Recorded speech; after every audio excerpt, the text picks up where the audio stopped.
Hello and welcome to Mikey Learns. Today is October 30th, 2020. We're going to be covering a Reddit post in the Microsoft Flow Reddit titled, Hello, how would I do this in Power Automate?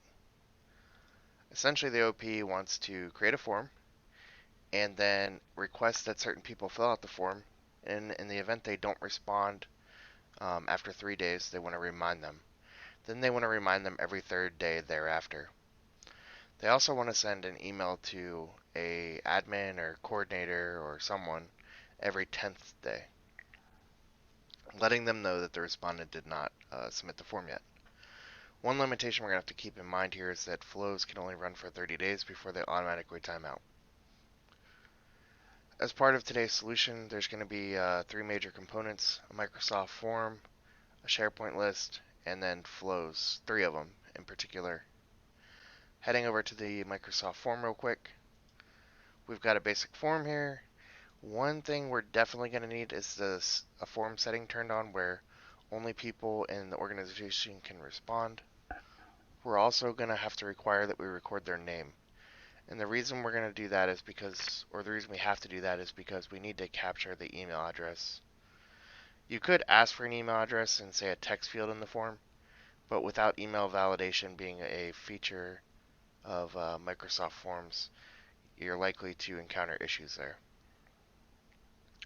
The next component is a SharePoint site called Form Submission. I've created a SharePoint list called User List, which has two columns: user email, which is a people picker, and then submitted yes no, which is a choice picker. Now, there is a third value on the submitted column here. It's called failed to submit. I'll show you where that comes into play later. I already have a couple test items here. I've already pre-built everything. But the idea, or the assumption, since the OP did not state, I'm going to assume that someone in the organization is responsible for reaching out to people and saying, hey, please fill out this form. So that person, whoever it is, they just have to come in here, create a new item on the SharePoint list, type in the user's name. We're going to set that submitted column's default value to no. In fact, I would take it off this form. I would not even show that field here, so that whoever's uploading items here cannot manipulate this value when they're creating a new item. However, save. Now what that's going to do is it's going to trigger one of the three flows that are part of the solution. I'm going to jump on over to that flow here. We've got a very basic flow. When an item is created on that list called user list, we're going to send an email to that person that's in the people picker field. It's a dynamic value email. Please complete the form. Hello person, which is their display name. Please complete the following form. That's just an in-text hyperlink to that Microsoft form I showed you a minute ago. I got my Outlook pulled up. You know, here's that test email that just came in. It's very simple. You can word it however you want. Moving on though. The next flow I'd like to go over is what happens if someone responds to the form. We need to track that they completed the form right, and how we would track that is changing this column value to yes. So the flow I've created for that is starts off with a trigger of whenever a new response is submitted. By default, you kind of have to use this get response details for it to work.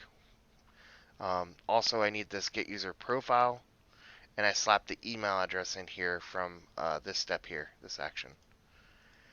I need this for a reason that I don't feel like going into, but you do use it down here. So anyways, then we're going to get all lists and libraries from that site called Form Submission. Then we're going to get items with an S from that user list. We're going to use the filter query field. And what we're going to say is where the email address from the get response details action is equal to the email address in the get user profile action. Odds are this person is requesting for people to fill out this form one time.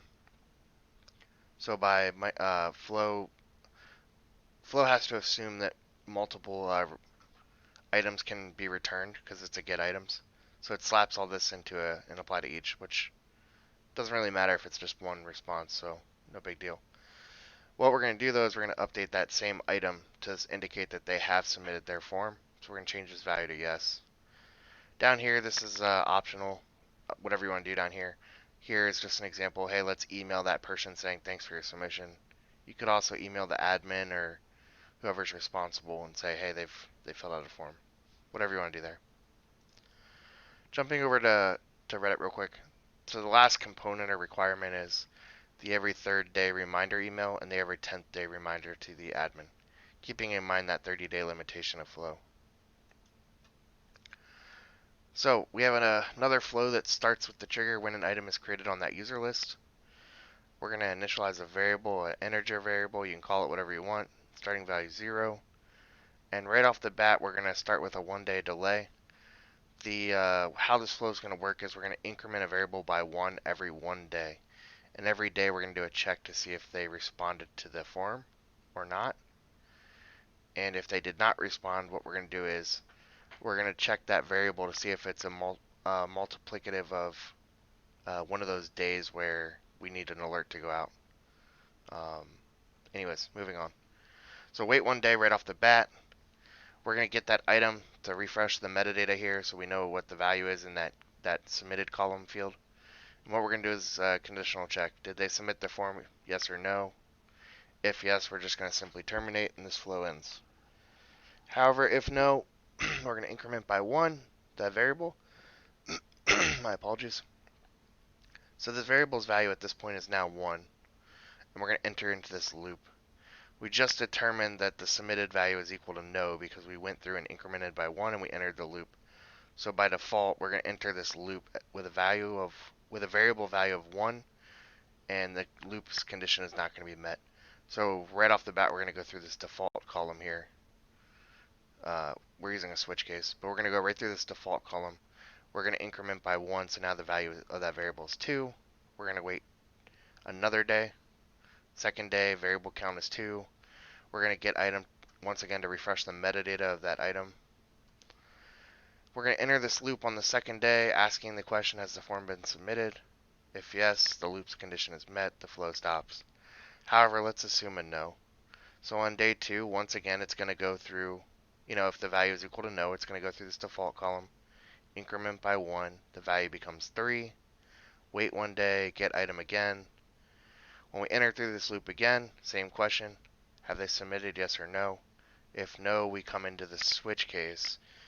Our variable is now equal to 3, so this first switch case here where it's equal to 3 is now met. This is simply an email reminder to the email address of the user that's supposed to fill out the form. We have their email address because we've been using the get item, and we've been referencing that user list, so we have their email address available. It's just a simple boilerplate, please respond to the form. You could do an in-text hyperlink, whatever you want to do. Once we go through this switch case here on equals 3, it's going to increment the variable by 1, wait 1 day, get item again. So we're going to enter so here's where it's going to start to rinse and repeat, right? So the variable is going to increment by 1, so it's 4 or 5. On the 6th day, if they still haven't responded, you would duplicate this equals 3 switch case for an equals 6, 9, 12, 15, 18, 21, 24, 27, representative of the daily reminder, the 3rd day, 6th day, 9th day, etc. Now, you also want to have a switch case for equals 10 and equals 20 because they want to email the admin every 10th day as well. You're going to write that email accordingly to whatever your admin needs to see. And then lastly, though, because flows can only run for 30 days, and I want to close out this flow and this person's response in a manner that makes sense. So on the 29th day, just to give myself a little room, I'm going to email the admin saying that the user failed to respond to the form. And we're going to automatically set that value to that failed to respond value that's on that SharePoint list. We're going to update the SharePoint item, failed to submit here. What's going to happen though is the variable is going to be equal to 29 at this point. It's going to increment by 1 and then do a 1 day delay, and then it might enter this loop again on the 30th day. I'm not sure. Just kind of comes down to the timing. But this whole flow is going to time out soon after this switch case where it's equal to 29, and I would just let it time out because you don't want to update the item to say that they have responded just to meet this this loops case and close out, because that wouldn't be accurate. That wouldn't be an accurate representation of the metadata. So hopefully this all makes sense. You probably could not do this all in one flow, because there's no way to check to see if they've responded to the. I'm jumping over to this flow here. There's no way to check. There's no action to see if, when a response has been submitted to a form. So it would take at least 2 flows. You could probably combine this flow into this flow. When an item is created, send an email to that person. In fact, that's probably the best way to do it. Just take this, send an email here on this flow, copy it, and slap it right here before this initialized variable. Then you could reduce it to 2 flows. Um, just now thinking of this on the fly. That's why I do these in real time with you guys. 3rd flow, 3 flows, 2 flows, doesn't really matter. They don't cost money, so whatever. If you have any questions, leave a comment. Hopefully the community can reach out and help you. And hopefully this was helpful. Thanks and take care.